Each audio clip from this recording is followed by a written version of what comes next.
শুক্রবার প্রাণী সম্পদ বিকাশ সপ্তাহ উদযাপন হলো আলিপুরদুয়ার জেলার কালচিনি ব্লকের ভার্নাবাড়ি চা বাগানে। প্রাণী সম্পদ বিকাশ বিভাগের উদ্যোগে এদিন এই কর্মসূচি পালিত হয়। এদিন বিনামূল্যে প্রাণীদের ওষুধ ও ভ্যাকসিন প্রদান করা হয়।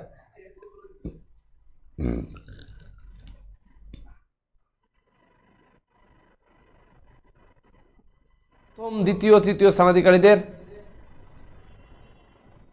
পুরস্কৃত করা হয়। তুলে দেওয়া হয় ঘাসের বীজ। আমন্ত্রিত অতিথিরা পশুপালন বিষয়ক বিভিন্ন সুবিধা নিয়ে আলোচনা করেন। এদিনের কর্মসূচিতে মালঙ্গি গ্রাম পঞ্চায়েত প্রধান রঞ্জিতা সূত্রধর সহ প্রাণী সম্পদ বিকাশ দপ্তরের আধিকারিক ও কর্মীরা উপস্থিত ছিলেন। আজকে কি কর্মসূচি আজকে ছিল আপনার? আজকে আমাদের এই ভান্নাবাড়ি চা বাগানে প্রাণী সম্পদ সপ্তাহ পালন উদযাপন হলো। আর বিভিন্ন গ্রামের বাসিন্দারা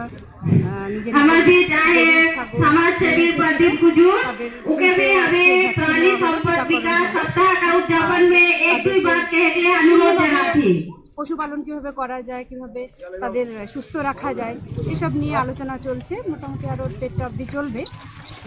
আজকে এই সকল অনুষ্ঠিত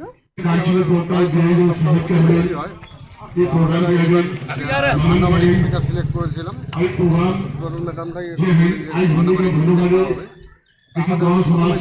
সেটা হলো ওই ভ্যাকসিনেশন, তারপরে ওষুধ, ভিটামিন, এগুলো সব দেওয়া হলো।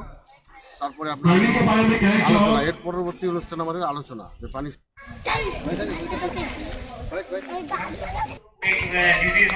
बोल रहा है कि नया कनेक्शन के लिए क्या लगा? बोल रहा